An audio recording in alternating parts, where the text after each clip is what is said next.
In today's video, I'm going to teach you how to create a knowledge base in Relevance AI. This process will help you establish a centralized repository of valuable information and documents, making it easier to access and manage your data.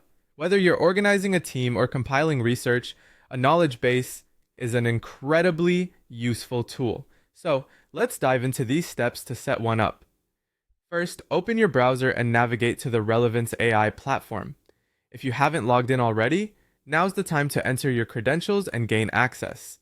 Once you're in, you'll see the home dashboard of Relevance AI designed to provide an intuitive experience right from the start. From here, look towards the menu options and find the section labeled Knowledge. This is the heart of your knowledge management journey on the platform. Click on Knowledge and you'll be directed to a new page where you can manage all the information repositories you'll be creating. Now on this page, you need to locate and click on the Create Table option.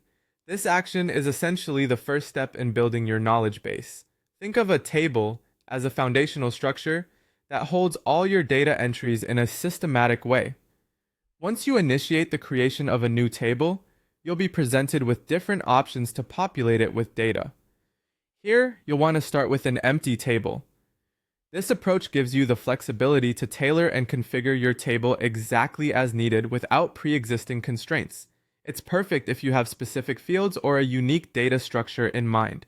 By selecting this, you're setting the stage to upload data in multiple formats. For the next steps, you have several methods to bring data into your table.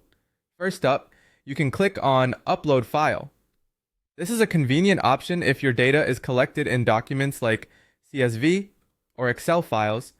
Simply select the file from your computer that you wish to upload, and Relevance AI will take care of importing that data into your empty table.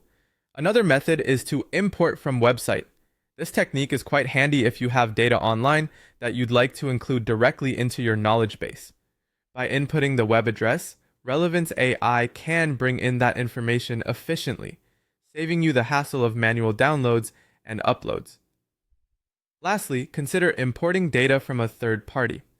This option is perfect if your information is already housed in another application like Google Sheets or another online service. By leveraging integrations with these third-party services, you can seamlessly import data without needing to download files, enhancing both speed and convenience. And there you have it. You've created a knowledge base in Relevance AI, utilizing various methods to populate it with data. This setup will serve as a crucial resource for organizing and accessing your information efficiently and effectively.